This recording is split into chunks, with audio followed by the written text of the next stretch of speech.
Hello chess enthusiasts, and welcome to an insightful video where I'll be sharing my top 3 tips on how to avoid making blunders in chess. Let's start with the first example. In this position, it's black to play and win material. I would like you to solve it. It's very easy, and so I think you will get it very quickly. Yes, you're right. There's an opportunity to win the white's queen by giving a check on f3 and then picking up the white's queen. Easy, right?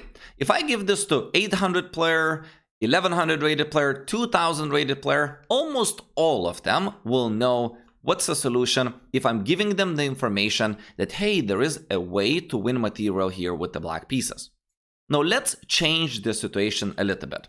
Let's imagine that in this position, you're waiting for your opponent to make the move. You're playing with the black pieces, but currently it's white to play. Usually what people are thinking about is what can they do to attack or improve their position on the next move. And so various ideas are going to be coming to your mind. For instance, you could be playing a5, a4 to open up the file for the a-rook. Perhaps you're interested in bringing the queen closer to the opponent's king and at the same time threatening a move like knight f3, 4. And in the middle of those thoughts, your opponent is going to be making a move like queen to c3.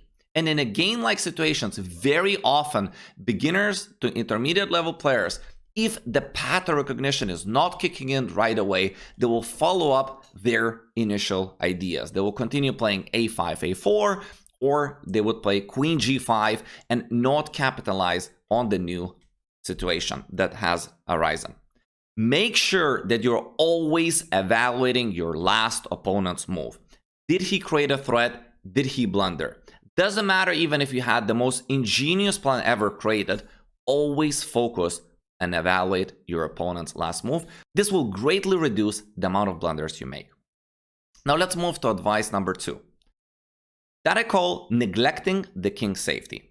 In this position, white has an annoying pawn on f6, which is threatening to open up the black's king. Now g6 would be a very safe move. First of all, we're putting the pawns on the light color, which is the same color as our opponent's bishop, and we're not as afraid of weakening the dark squares because our opponent does not have a dark square bishop. Instead, in the game, g5 was played, completely neglecting the safety of our king and weakening the light squares around it. White has here a fantastic move, bishop to e2, coming to d3 and threatening checkmate, which is not preventable without losing material, and white is obtaining a winning advantage. Make sure that even if you're material ahead, let's say you're a piece up, that your king is safe, because that's the most important imbalance out of all imbalances in the game of chess. Let's move to number 3, and that is perhaps the most important one. Learning from your mistakes. My student was given this problem today, and he was very struggling with finding the right follow-up after knight to e5, they cannot take because of queen f7 checkmate, and black plays rook to f8. He was trying to figure out the winning combination here, and it really took him a long time. After some time, he found that knight takes d7 leads to queen d7 and queen a8, and white is winning.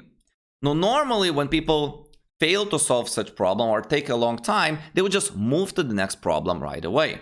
Instead, we should focus on what is it that we have missed in the position, what is it that I would like to see next time, and also what made me struggle for so long.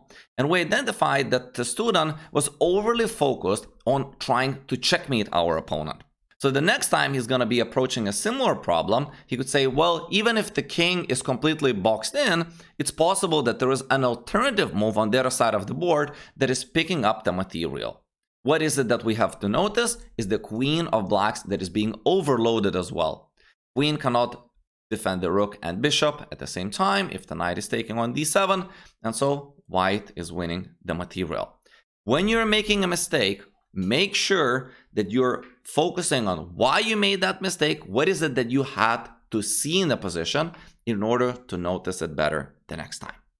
If you enjoyed the lesson, please consider hiring me as your personal online chess coach. Thank you for watching, and I will see you in the next video. Bye-bye.